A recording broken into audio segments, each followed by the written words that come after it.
人第一次入狱就受到了狱警的优待，可他却偏要找罪受。去你妈！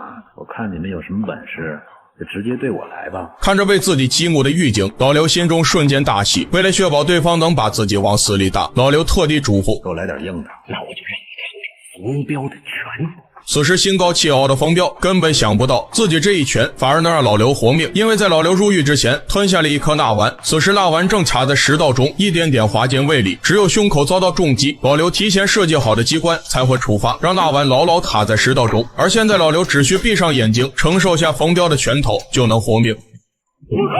关键时刻，冯彪的上级却突然出现。由于老刘入狱前是军需处长，他并不希望与其发生不愉快，并特地嘱咐所有人不得让老刘受到一丁点伤害。突如其来的变故让老刘心里一沉，此时他已经忍不住咳出鲜血，如果再不触发机关，那他就只有等死了。好在天无绝人之路，在前往牢房的途中，却与死对头徐行良相遇。看着徐行良幸灾乐祸的模样，老刘心中大喜。遇到难事还是得找死对头，老刘不留情面地将徐行良羞辱了一遍。被激怒的徐行良打管什么命令，当即就是全力一击，蜡丸里的机关被成功触发，倒刺扎入食道内壁，让老刘忍不住吐了口气。虽然眼下蜡丸不再滑落，可他必须尽快找个没人的地方将东西吐出来，不然迟早会要了他的命。疼痛让他不由得冒出冷汗，眼看就要进入牢房，老刘不由得松一口气。按他的原本的职位，就算到了白山馆，也有资格拥有一间独立牢房。可当牢房大门被打开，他瞬间呆愣在原地，因为牢房里竟还有一人在盯着他，这让他瞬间破口大骂：忠孝军衔一等战功，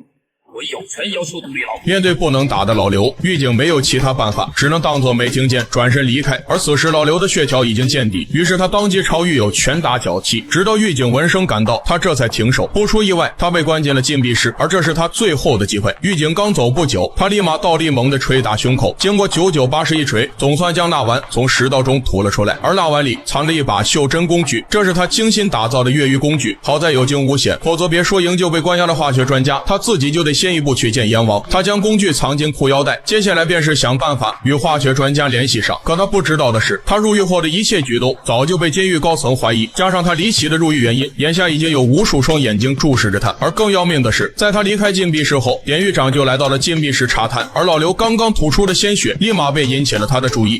对啊，如果我没有记错的话，我跟你说不要下重手。我没下重手，连外伤都没有遗。那这血从哪儿来的？